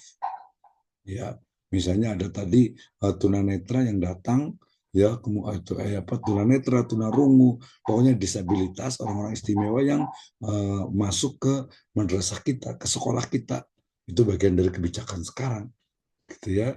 Jadi madrasah inklusif, sekolah inklusif dan sebagainya. Gitu ya. Ini bagian dari harus paham metode-metode yang digunakan, termasuk juga audio, visual dan juga multimedia. Nah, ini evaluasi pembelajaran, tes tertulis, observasi, portofolio, dan yang lainnya. Oke, ini materi dari saya. And the last, we can discuss about the first learning design, the second learning approach, then learning method, and learning model. Jadi kita bisa diskusi bersama terkait dengan ada 4 hal yang perlu dipahami. Yang pertama adalah desain pembelajaran PAI. Yang kedua adalah model pembelajaran PAI. Yang ketiga adalah pendekatan pembelajaran PAI. Yang keempat adalah metode atau teknik, ya, metode pembelajaran PAI. PAI tadi kita sudah jelaskan. PAI itu adalah secara sempit materinya, mata pelajaran itu adalah Quran hadis, akidah akhlak, sejarah kebudayaan Islam, kemudian fikih. Tadi ada satu lagi bahasa Arab. Bahasa Arab ada yang masukkan ke PAI, ada yang masukkan ke bahasa, ilmu bahasa. Oke, kita bisa diskusi. If you have question, if you have maybe idea, gagasan, please share ke kita semuanya. Silakan. Ada yang mau bertanya, ada yang mau diskusi, mau menyampaikan, ya termasuk tadi tentang bagaimana sebenarnya pembelajaran yang berbasis kepada Islam, kemudian sesuai dengan perkembangan zaman, kemudian juga mungkin memang lebih mendekatkan atau lebih fokus kepada tujuan yang ingin dicapai. Nah, silakan. Ini ada banyak sekali nih, ya, ada 29 orang. Udah nggak bisa saya sebutkan satu-satu nih. Ini yang paling rajin biasanya Ustadz Hasbi Allah, biasanya nih ya, mudah-mudahan sudah on ya. Kemudian yang saya ingat-ingat ini ada Ustadz siapa ya, Ali Sadikin juga. Jadi Ustadz Muhammad. Kalau dia nggak itu udah stop ya. Silakan kalau ada yang bertanya. Kalau di luar kulkas dia taruh kulkas boleh nggak sih? Walaupun kalau di awet. Ya, silakan. Oh, taruh kulkas ya. Oke ya Bu. Oke. Ya silakan dibuka dulu tadi ke pencet. Silakan Ustadz Ali, ada komentar, ada pertanyaan, silakan. Iya, silakan. Astu unmute. Silakan. Atau yang lainnya, ini ada cukup banyak ya. Halo Ustadz Firdaus juga, terima kasih sudah hadir. Oh, ini ada Pak Ustadz Eko Nafsuro, Masya Allah. Kayak halo Ustadz. Assalamualaikum Pak Dokter. Waalaikumsalam warahmatullahi wabarakatuh. Mudah-mudahan Pak Dokter selalu diberkahi oleh Allah Subhanahu wa Ta'ala. Gimana pantunnya, gimana? Pak Dokter, saya tidak bertanya, tapi hanya ingin minta tambahan penjelasan dari Pak Dokter. Sama aja berarti minta penjelasan itu. Iya, minta tambahan. Silakan. Dokter. Seperti yang Pak Dokter jelaskan tadi tentang muru auladakum bisolah. Perintahkanlah anak-anakmu untuk sholat ketika umur 7 tahun. Kemudian ketika umur 10 tahun tidak sholat juga mesti dipukul. Nah, kita kaitkan dengan anak-anak yang di sekolah, tidak hanya umur 10 tahun, 10, 11, bahkan sampai umur 17 tahun. Ada yang belum juga sholat. Dan di situ ada kata padribu, ada kata doroba, walaupun sebenarnya doroba ini punya arti 21 arti dalam kamus itu. Tapi tadi Pak Dokter mengatakan pukulah. Nah, ketika konsep ini diterapkan di sekolah, katanya Pak Dokter melanggar hak asasi manusia. Banyak guru yang diperkarakan oleh wali murid karena guru memukul siswa. Jadi di satu sisi kita ingin menerapkan hadis Nabi, di sisi yang lain khawatir guru dianggap melanggar hak asasi manusia. Dan banyak guru yang diperkarakan karena hilaf memukul siswanya di sekolah. Itu Pak Dokter, saya minta penjelasan. Yang kedua Pak Dokter, tadi saya teliti penjelasan dari Pak Dokter, itu ada gambar pohon diperlihatkan akarnya. Itu kira-kira mana filosofinya apa Pak Dokter tuh? Ada pohon yang terlihat akarnya, padahal akar itu tidak terlihat Pak Dokter. Tapi di gambar itu diperlihatkan akarnya. Saya mohon makna filosofinya apa dari gambar itu Pak Dokter. Terima kasih Pak Dokter. Assalamualaikum. Waalaikumsalam warahmatullahi wabarakatuh. Terima kasih Pak Eko ya. Ini kayaknya kita sudah bahas juga di semester sebelumnya ya, fadribuhum gitu. Tapi kebetulan ketika saya dengar Pak Eko ngasih komentar, saya punya ide gagasan gitu ya. Ide gagasannya itu adalah bahwa tadi walaupun kata-kata doroba itu maknanya ada 21, tetapi merujuk kepada teks dari riwayat tersebut, hadis tersebut itu tidak ada yang menunjukkan itu adalah ya makna aslinya. Tetap saja dipukul sebagai sebuah bagian dari pendidikan, sehingga kemudian dalam pemahaman yang sifatnya klasik bahwasanya memukul yaitu adalah bagian dari pendidikan. Riwayat yang lainnya disebutkan bahwa kita itu disunahkan untuk menggantung cambuk gitu ya, cambuk apa bahasa cambuk itu ya, agar apa, untuk anak itu agar akan tahu gitu ya. Nah, sehingga kemudian kalau saya lebih cenderung sebenarnya ya memukul ini kan jelas bukan untuk menyakiti gitu ya, menjewer dan lain sebagainya ya. Nah, kemudian itu yang pertama.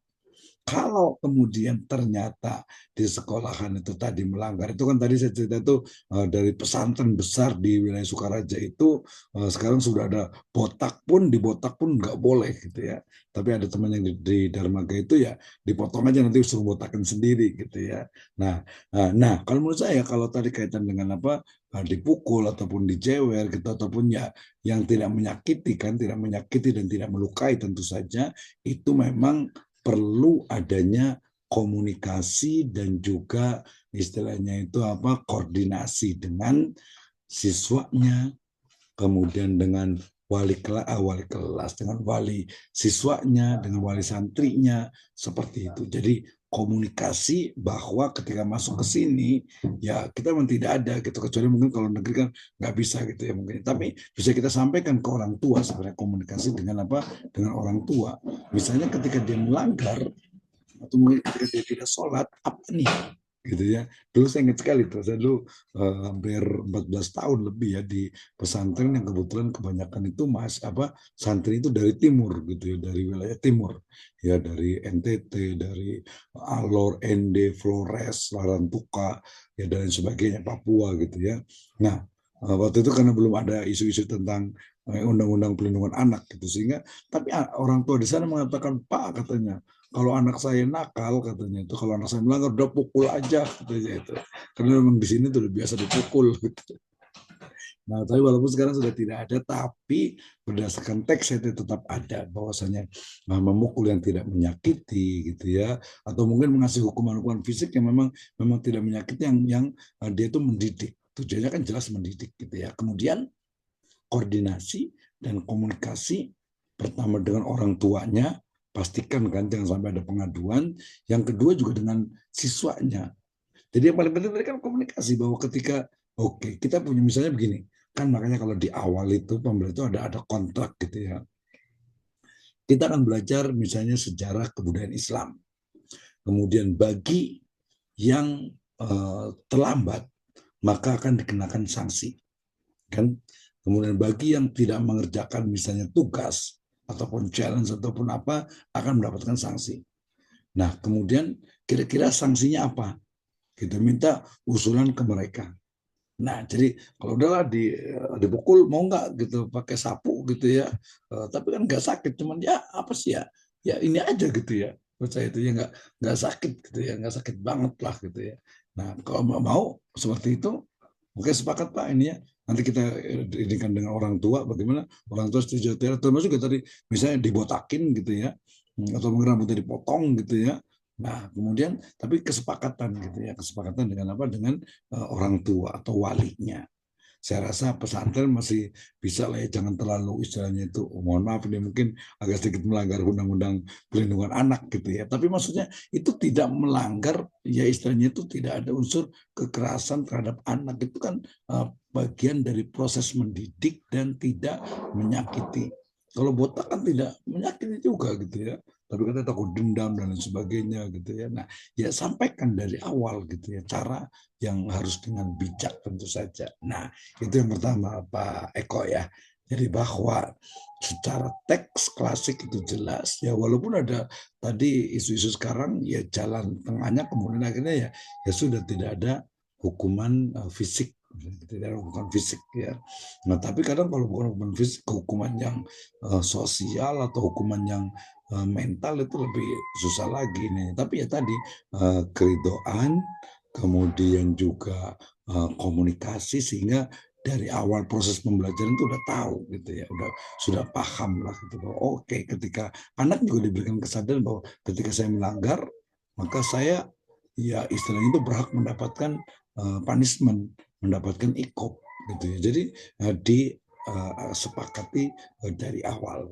Ya kalau ngikutin tadi apa istilahnya itu hukum positif ya memang sebaiknya tidak ada kekerasan kecuali mungkin terpaksa sekali, dan itu pun tadi tidak menyakiti. Ya anak kita juga masa di rumah sendiri nggak dipukul, nggak dicewer gitu kan, nggak juga, mungkin dibentak juga atau apa kan, harus juga marah itu kan perlu juga gitu kan, apalagi di keluarga sendiri gitu ya. Nah itu penting. Tadi kembali ke pertanyaan berikutnya. Nah kemudian pertanyaan kedua tadi ya menarik ya, ketika di dalam Al-Quran itu disebutkan tentang syajarah gitu ya, tentang syajaratun thayyibatun gitu ya, syajarah atau apa pohon ya, pohon yang baik, kalimatun thayyibatin kasajaratin ya. Jadi bagaimana kalimat yang baik itu ya, pendidikan yang baik sebenarnya juga adalah seperti pohon, yang pohon itu asluha ya, jadi akarnya itu menghujam kuat ke tanah, sementara dahan-dahannya itu menjulang fis sama ya, menjulang ke atas. Artinya dia itu betul-betul kokoh. Kemudian lagi ditambah dengan pohon itu juga bukan hanya akarnya kokoh, kemudian juga dahan-dahannya itu rindang, subur gitu, tapi juga dia memberikan kebaikan, entah itu kerindangannya, oksigennya, mungkin kalau ada bunganya, atau mungkin juga buahnya, dan yang lainnya. Nah, itu adalah filosofi dari sebuah pohon yang akarnya itu mesti menghujam. Bahkan kekuatannya di situ ya, tetapi kemudian akar itu juga dia tidak terlihat karena memang mata manusia itu dibatasi oleh apa? Oleh materi dalam bentuk tanah sehingga tidak kelihatan. Tapi dengan ilmu yakin, bahkan ketika digali juga ainul yakin sampai ke taraf hakul yakin, bahwa pohon yang kokoh itu adalah pohon yang memiliki akar yang memang kuat ke dalamnya. Seperti itu. Seperti apa kalau dalam misalnya mungkin Pak Eko misalnya, ya berarti seorang muslim yang kuat, yang qawi, yang lebih dicintai Allah Subhanahu wa taala adalah yang memiliki akar, akar jadi ya, yang memiliki akidah, keyakinan, belief yang kuat, sehingga kemudian akan nampak dari apa? Dari perilakunya, dari gesturnya, dari muamalahnya, dari ibadahnya, dari syariahnya.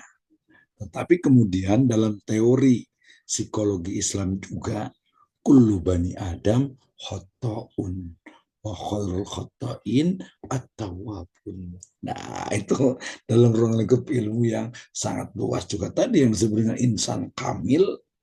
Ya insan kamil itu ya memang manusia sempurna, tetapi ya mungkin tidak akan sampai kepada kesempurnaan itu karena manusia itu ya memang memiliki mahalul khoto wanisyan. Sehingga mudah-mudahan ya termasuk kalau dari sisi keilmuan tadi filosofi dari pohon itu adalah mahasiswa di magister pendidikan agama Islam wajib untuk memiliki akar keilmuan Islamic Studies di Rosa Islamiyah yang kokoh. Jangan sampai ya mahasiswa magister PAI tapi baca Al-Qur'annya nggak lancar. Itu ya, baca hadisnya kurang lancar. Kalau bahasa Arab masih lah gitu ya, nggak masih ada gini ada gitu ya. Itu kan ilmu pokok gitu ya. Di bagaimana mau membahas tentang pendidikan agama Islam, baca Al-Qur'annya nggak lancar, tajwidnya belepotan, kemudian juga hadisnya juga nggak paham. Ya nanti sejarah Nabi sendiri mungkin nggak tahu bagaimana Nabi itu ya sirohnya itu sangat amazing, sangat luar biasa. Kemudian juga dari sisi fikihnya, ya tadi misalnya zaman sekarang di tengah tadi Ghazul Fikri, maka ukhuwah Islamiyah itu perlu lebih dikuatkan sebelum ukhuwah basyariyah, ukhuwah watoniyah. Jadi jangan sampai konflik horizontal antar anak-anak kaum muslimin itu terjadi. Nah, itu biasa yang sering saya sampaikan gitu ya. Makanya ini masalah fikih. Ini masalah ikhtilaf. Ya kita tasamuh lah, toleransi lah gitu ya. Jangan mudah untuk sesama anak negeri, sesama anak muslim gitu ya, mudah sekali sekarang yang terjadi seperti itu juga perlu disampaikan. Selain tadi gadget, selain tadi Ghazul Fikr, selain tadi itu udahlah zaman sekarang itu kan rata-rata tadi saya juga ketemu, saya pernah ketemu juga seorang siswi ya MTS gitu ya, ketika dia pakai jilbab ya mungkin karena jilbab ya wallah alam ya seragam, ketika ditanya memang ya di rumah nggak pakai jilbab gitu ya. Kalau di sekolah pakai jilbab, kalau waktu itu pakai jilbab tapi rambutnya depan itu kelihatan agak banyak, dicat rambutnya itu ya warna kuning. Kalau saya bilang itu rambutnya dicat, iya Pak gitu. Kenapa ya kalau dipakai jilbab aja istilahnya itu di rumah di sekolah, kalau di rumah nggak pakai jilbab kenapa? Apa dia bilang gitu ya, pokoknya ya nggak nyaman aja dan sebagainya gitu ya. Nah itu kan itu juga bagian dari pendidikan agama Islam.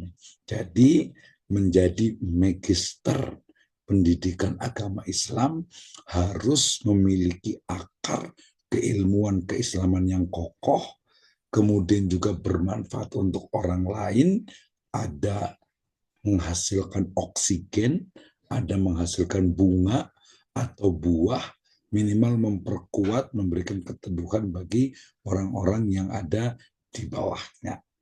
Loh, luar biasa sekali Pak Eko nih. Terima kasih Pak Eko Nafsuro ya. Jaka sembung pergi haji. Ya mudah-mudahan Pak Eko bisa berangkat haji lagi. Terima kasih. Ke Bekasi naik motor. Terima kasih Bapak Dokter. Oke, sama-sama. Ya, terima kasih untuk Pak Eko nih ya. Jadi nanti dari sisi desainnya nanti kita punya ini Pak Eko nih challenge ya. Kita berikan kesempatan yang lain. Ya, jadi cara belajar kita ingin dapat laporan sebenarnya dari sekolah-sekolah itu bagaimana. Misalnya Pak Marvino nih di mana di Bau-Bau misalnya. Jadi pembelajaran PAI di sana itu kayak gimana sih? Desain belajarnya bagaimana? Metode belajarnya itu bagaimana? Nah, itu dijadikan sebagai UTS. Ya, oke, masih ada waktu. Ya, mungkin kita kasih waktu 5 menit, 5 sampai 10 menit lagi lah. Ada yang mau bertanya, saya persilahkan. Atau mungkin menambahkan. Tadi ada pertanyaan saya itu adalah terkait dengan apa beda antara desain pembelajaran, kemudian model pembelajaran, kemudian pendekatan pembelajaran, dan metode pembelajaran. Silakan yang mau menjawab. Ada siapa nih? Ustaz Hasbiallah masih on? Silakan. Tadi yang sudah on juga ada siapa tadi ya? Silakan boleh dibuka kameranya atau kalau agak susah mic-nya saja, mikrofonnya dibuka. Boleh juga ini ada 30 mahasiswa. Ini kayaknya ada juga yang dari kelas B4 kali ya. Nah, yang B4 nanti ikut saja, nanti videonya juga ini saya rekam juga, bahkan ini saya buat live di my YouTube. Oke, silakan. Ada yang mau nanya? Ada yang mau bertanya? Siapa? Ya, silakan, tadi boleh dibuka kameranya. Ada siapa yang ada namanya ini? Presensi sudah saya ini ya tadi ya. Presensinya sudah ada ya. Mungkin saya ulang lagi nih. Oke, saya ini lagi di terakhir ya. Jadi nanti nggak ada lagi nih yang apa nanya-nanya apa presensinya di mana nih, daftar hadirnya di sini, tinggal klik, kemudian klik lagi hadir. Kalau belum join nanti join kelas dulu, ada di bagian atas untuk yang ini boleh di copy ya langsung ke grup ya. Nah, ini untuk link Google Classroom-nya yang bagian bawahnya. Baik, ada yang mau tanya lagi? Kita masih ada waktu, saya persilahkan. Ya, alhamdulillah ini luar biasa ya. Jadi nanti inginnya itu tadi bukan hanya mendengarkan. Karena memang pengalaman sih kalau saya mengandalkan mahasiswa untuk ngomong tuh biasanya suka agak lama gitu ya. Kecuali ada beberapa dosen yang paksa nih ya, harus dipaksa. Emang kadang-kadang harus dipaksa juga nih ya. Ayo Ustaz Nazik, kalau Ustaz Nazik nggak usah dipaksa, pasti akan langsung komentar. Silakan Ustaz Nazik. Baik, terima kasih Pak Dokter waktunya. Eh, ya mungkin saya agak ada permasalahan ya di dalam dunia sekolah ya, di mana ketika mengajar itu siswa-siswa itu ya beragam. Ada yang semangat belajarnya, ada yang sedang-sedang aja, ada juga yang sama sekali udah nggak termotivasi untuk belajar gitu. Kayaknya itu beban hidupnya itu udah kayak orang tua gitu loh, Pak. Kan suka ada itu yang siswa kayak gitu. Nah, untuk mengatasi berbagai macam ragam yang atau masalah yang tertimpa di misalkan di pribadinya siswa atau mungkin eh, faktor-faktor yang lain yang menjadikan siswa itu kurang semangat belajar, nah, mungkin kita bisa mendesain pembelajaran yang dapat meningkatkan keterampilan berpikir tingkat tinggi. Nah, ini kan kita udah dituntut untuk kemampuan kognitifnya juga harus tinggi kan Pak. Namanya juga udah lumayan kelas tinggi gitu kan. Tapi kan ya balik lagi tadi ketika umur semakin tinggi, masalah semakin banyak, tentunya interaksi sama orang-orang semakin banyak kan, yaitu kemungkinan adanya masalah juga semakin banyak kan Kak. Ya tergantung kita itu bisa menghadapinya atau tidak. Tapi bagi anak murid yang mungkin kurang pengalamannya kan beda-beda cara menanggapinya. Nah itu kita sebagai guru itu untuk mendesain pembelajaran PAI supaya dapat diserap oleh semua kalangan, termasuk orang-orang yang kayak tadi yang saya sebutkan itu kira-kira gimana ya Pak? Apa kita bangun mentalnya dulu supaya eh, lurus supaya efektif gitu. Nah, baru kita masukin pelajaran harian apa gimana gitu Pak. Dokter maaf nih Pak. Oke, terima kasih Ustaz Nazik ya, luar biasa nih. Kalau pertanyaan Ustaz Nazik biasanya selalu sangat-sangat mendasar dan sangat-sangat brilian gitu ya. Terima kasih nih. Ini sebenarnya sih kalau jujur ya saya juga bukan bukan cuman ini ya guru ya. Ini saya juga di sini sendiri juga nih. Artinya saya berimajinasi aja ini teman-teman pada dengerin gitu ya. Ya pasti kan ada yang tadi Pak Eko, Ustadz Hasbiallah, ada Ustadz Omang juga di sini gitu kan ya. Itu kan memang luar biasa semangatnya gitu. Tapi mohon maaf mungkin jadi seudon ini ya. Ada yang bari gogoleran gitu ya. Sambil berbahan atau numpang ini aja deh, numpang apa namanya tuh HP aja gitu ya. Nah, jawabannya kalau menurut saya kalau dia itu istilahnya itu offline, ya apalagi anak guru, ini menurut saya lebih mudah. Ya kalau teori bilangnya lebih mudah lah. Kalau bikin sulit ya lebih susah lagi ya. Mudah. Kenapa? Karena ya kita bisa interaksi langsung dengan dia. Makanya seorang guru juga perlu memahami ya psikologi perkembangan, psikologi pendidikan, lebih tepatnya psikologi anak. Pendekatan seorang guru, nanti biasa terutama wali kelas ya, itu betul-betul harus memahami satu-satu dari masing-masing anak. Bisa jadi tadi juga waktu pas tadi siang itu ada yang di depan seorang siswi itu, dia duduknya itu udah malas aja tuh. Kenapa sakit? Enggak Pak, enggak semangat aja katanya. Nggak semangat dia bilang gitu. Nah, berarti kalau seperti itu ya jangan sampai juga kemudian apa fokus ke dia saja tidak bisa juga. Fokusnya jangan waktu itu. Kenapa? Dalam proses pembelajaran itu harus tetap berjalan. Artinya ini adalah kekurangan dari model klasikal. Saya pernah membuat buku dengan Pak Bambang dari yang punya apa Bimba AIUEO. Kalau beliau memiliki prinsip bahwa belajar itu adalah individual. Walaupun di situ dia maksimal 5 orang, tapi masing-masing orang itu dia berbeda. Berbeda materinya, berbeda tingkatannya, berbeda motivasinya. Sehingga memang karena 5 orang, tapi efeknya adalah high cost, biayanya tinggi. Kenapa? Karena satu guru hanya megang 5 orang, 5 siswa. Kalau tadi di salah satu sekolah Islam lainnya itu 12. Satu kelas 12, kemudian gurunya pun 2. Nah, jadi kalau model klasikal tadi kekurangannya memang dia tidak kurang individual, walaupun nanti mungkin ya bisa satu-satu tapi waktunya habis. Sehingga kemudian solusinya adalah guru, pendidik itu wajib untuk memahami secara personal dari masing-masing siswa. Itu biasa kan di rapat guru pasti suka, oh si Fulan ini memang suka ngantuk gitu ya, si Fulan ini memang kadang suka jalan-jalan gitu, suka nggak bisa diem gitu kan. Nah kenapa dia ngantuk? Kita cari tuh wali kelasnya atau siapa, oh ternyata mungkin di rumah itu lembur gitu misalnya gitu ya, ada dulu ada yang kerja gitu atau mungkin ada juga yang main HP dan lain sebagainya. Nah kalau saran saya adalah pendekatan personal ketika pembelajaran klasikal gitu ya. Jadi itu waktu-waktu tertentu itu ada wali guru, wali kelas, kemudian guru BK itu dia harus berkontribusi ya terhadap tadi motivasi jelas, multi pendekatan dalam pembelajaran itu juga harus. Ada multivariasi di YouTube banyak sekali tuh video-video tentang pembelajaran untuk yang multi approach. Ngomong aja nggak bisa, dengar saja suara tidak bisa, visual gambar saja tidak bisa. Nah, jadi kalau saya lebih cenderung memang masing-masing itu pendekatan, makanya nanti ada visiting ke rumah orang tua gitu ya, itu juga menjadi bagian dari strategi. Tanya kenapa sih anaknya begini, atau mungkin ketika sampai ke rumah itu ada anaknya di alam anaknya itu.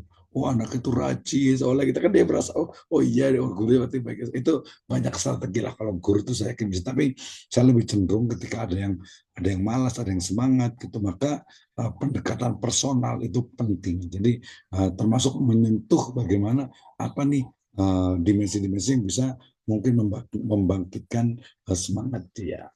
Itu. Kayaknya ini masih ada 2 ustadz lagi nih ya. Tadi jangan sampai dikira di video itu pada kamera enggak lah ya. Kalau saya fleksibel sih santai gitu ya. Oke, mungkin kayaknya harus udah open kamera harus ngomong nih 1-2 menit boleh. Silakan Ustadz Omang dengan Ustadz Angkos nih mungkin boleh cerita sedikit tentang pengalaman pembelajaran PAI nih. Dia di sekolahnya masing-masing atau mungkin di orang lain. Yang kelihatan dari kanan dulu, yang saya belum bisa Pak Ustadz Omang ya. Nama lengkapnya siapa Ustadz Omang boleh dikenalkan. Kayaknya agak-agak ini nih. Silakan. Ya, baik Pak Dokter. Assalamualaikum warahmatullahi wabarakatuh. Waalaikumsalam warahmatullahi wabarakatuh. Juga rekan-rekan mahasiswa S2 PAI STAI Sirojul Palah yang kami banggakan, mudah-mudahan kita semua diberikan kesehatan sehingga dapat menambah ilmu setiap harinya yang bermanfaat. Terima kasih kepada Bapak Dr. Misno yang telah menguraikan terkait materi hari ini, yaitu desain, strategi, dan metode pembelajaran. Sangat menarik dan sangat jelas tadi dipaparkan oleh Pak dosen. Terima kasih Pak dosen, mudah-mudahan berkah ilmunya untuk kita semua, ya khususnya untuk Pak Dokter. Ya, terkait pembelajaran tadi memang pembelajaran PAI ini menarik dan wajib hukumnya ya sesuai dengan hadis Nabi Muhammad talabul ilmi faridatun ala kulli muslim wal muslimat. Jadi Betul. wajib mencari ilmu bagi muslim dan muslimat, mencari tentunya ilmu yang bermanfaat. Singkat, kalau pendapat saya ilmu yang bermanfaat itu walaupun sedikit, ya artinya bisa merubah tadinya kurang baik menjadi lebih baik. Nah, itu salah satu peran guru PAI atau guru apapun. Itu yang pertama. Oke. Yang kedua, ya berarti kembali kepada strategi guru untuk mendesain bagaimana caranya si siswa atau santri, baik murid, terkait dengan materi yang kita sampaikan. Ya, tadi saya sepakat dengan Pak Dokter, ya berarti kan ada subjek, ada objek. Ya, berarti objeknya siswa, berarti ya subjeknya guru. Ya artinya ada timbal balik, ada hubungan emosional atau kita harus mengetahui karakter peserta didik, santri atau murid yang mana memang karakter orang pasti akan berbeda-beda ya, watak ya. Artinya di situ strategi kita harus mengetahui dan bisa menjelaskan secara detail apa yang kita ajarkan, bahan ajar. Kan kalau di dalam teori taksonomi Bloom ada 6 tingkatan berpikir gitu ya Pak Dokter, kalau tidak salah nanti dikoreksi juga. Jadi ada namanya memahami ya kalau tidak salah ya Pak Dokter ya.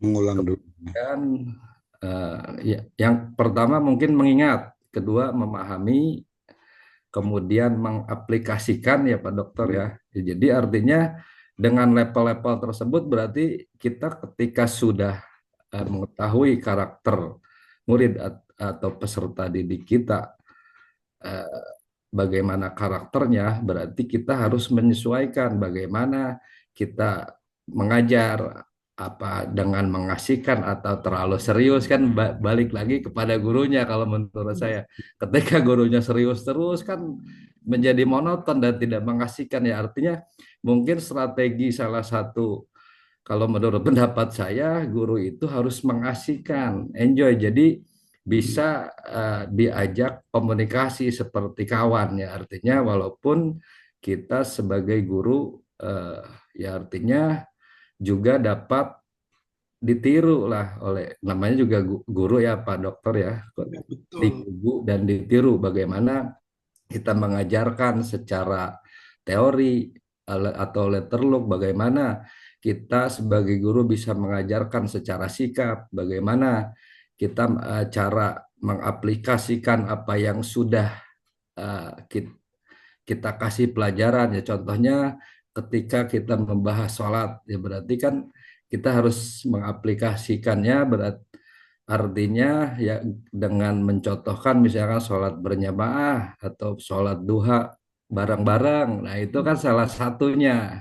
Mungkin kalau secara letterlock itu kan kata Sundanya norolong gitu. Sedangkan pemahaman si murid itu mungkin berbeda-beda. Nah mungkin dengan desain yang tadi saya katakan ya, mungkin itu jadi salah satu solusi supaya si siswa itu bagaimana kita sesuaikan dengan karakter yang ada ya, cara penjelasan mungkin itu yang pertama. Kedua kali memang saya pernah visiting ya, artinya kan memang ada yang kadang-kadang itu si murid itu kan ada yang merasa tertekan gitu kan di sekolah, itu ada yang merasa mungkin bahasanya broken home ya, mungkin kedua orang tua dan sebagainya ini tidak diperhatikan di rumah ya, kan ada yang seperti itu. Nah dengan berbagai karakter itu ya, saya pikir seorang guru harus menguasai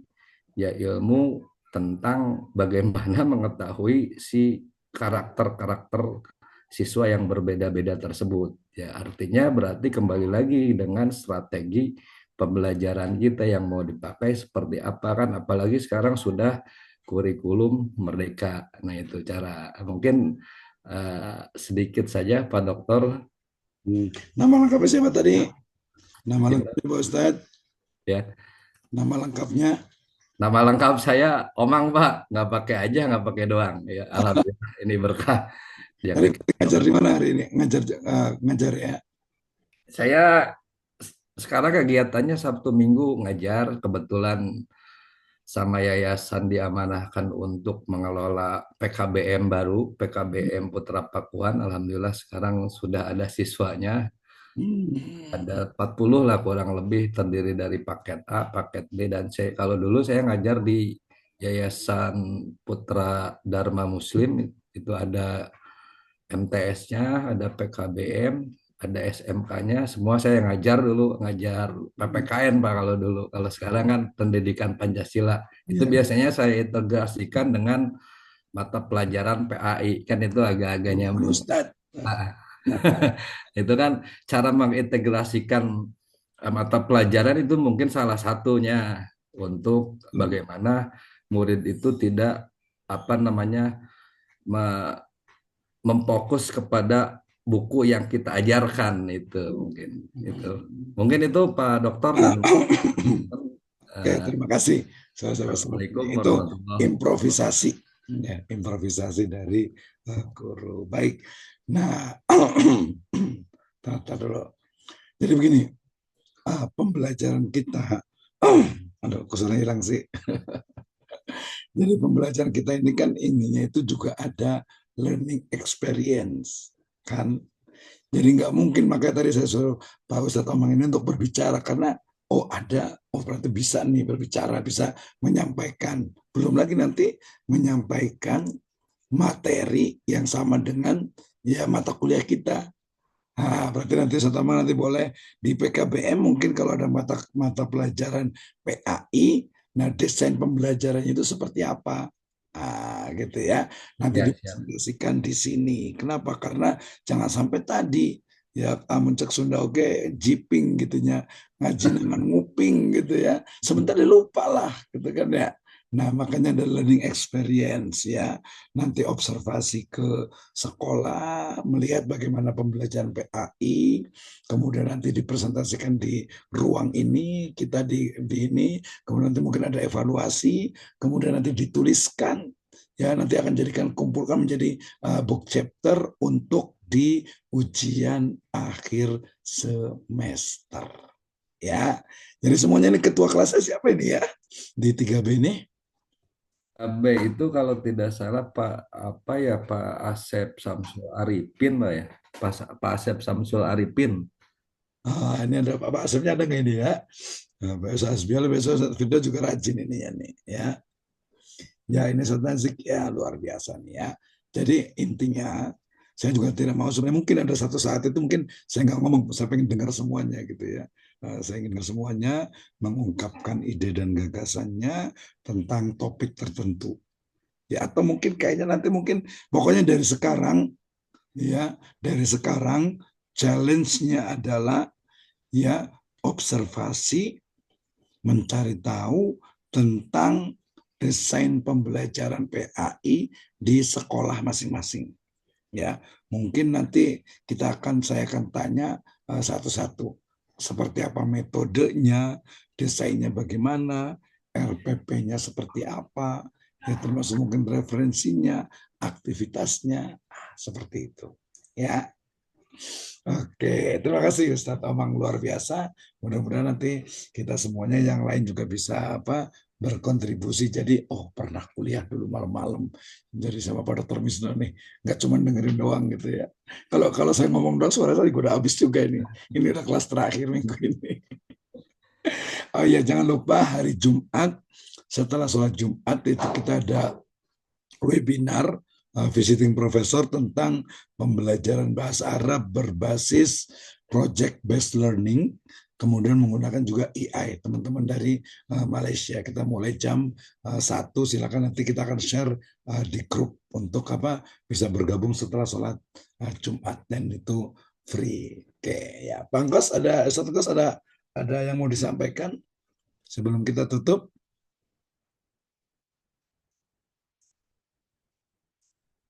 Cukup. Kayaknya cukup Pak Dokter. Cuman gini sih sebetulnya pembelajaran yang kita terapkan hari ini memang sangat berbeda dengan pembelajaran yang dulu ya. Yang dulu semasa kita kecil mendapatkan pembelajaran dari guru-guru kita yang dulu gitu ya. Kami sebagai pendidik ini hari ini mungkin dihadapkan dengan yang tadi ya, dengan aturan, kemudian dengan adanya apa yang pada akhirnya kita ingin mendidik anak dengan sungguh-sungguh dengan benar ini kita susah.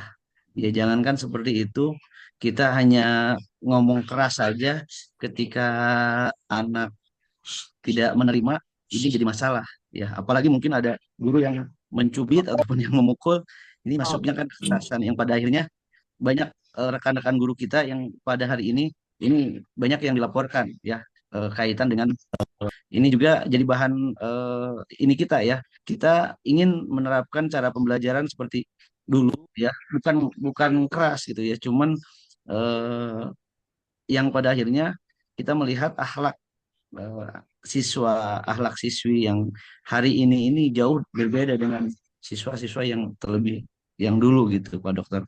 Ini yang makanya yang jadi PR kita, kita ingin mendidik dengan benar, tapi kita mentok ya dengan aturan-aturan yang hari ini diterapkan oleh pemerintah. Begitu Pak Dokter. Iya, oke. Terima kasih ya Pak Anggosnya. Ini mungkin suara dari guru-guru ya, bukannya guru PAI ya. Semua guru. Tapi kalau menurut saya, kembali kepada kebijakan lembaga pendidikan dan juga komunikasi dengan wali santri, orang tua, siswa sebenarnya itu. Apalagi nanti kalau di pesantren dan lain sebagainya, penting kesepakatan seperti apa batasannya gitu ya. Saya rasa harusnya masih bisa lah gitu ya. Dari masa istilahnya tuh suara tinggi kan perlu, marah juga perlu, bahkan tadi dalam konteks istilahnya itu iqab kan dalam Islam juga jelas gitu ya, dan kan tujuannya bukan untuk menyakiti gitu ya. Tadi mungkin ya apalah ya, selama mungkin kita cari jalan tengah, saya yakin ini dari guru-guru yang profesional, saya rasa bisa lah untuk ini kayaknya. Baik, terima kasih Ustaz Ahmad, Ustaz Kosasi ya. Next kita akan bicara lagi lebih detail terkait dengan desain pembelajaran dan juga metode pembelajaran, khususnya inovasi desain pembelajaran pendidikan agama Islam. Wallahu a'lam bishawab. Kita tutup dengan hamdalah dan doa kafaratul majelis. Alhamdulillahirabbil alamin.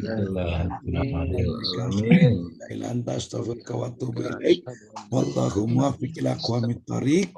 Wabillahi taufiq wal hidayah. Wassalamualaikum warahmatullahi wabarakatuh. Waalaikumsalam warahmatullahi wabarakatuh. Semangat semuanya, lanjut.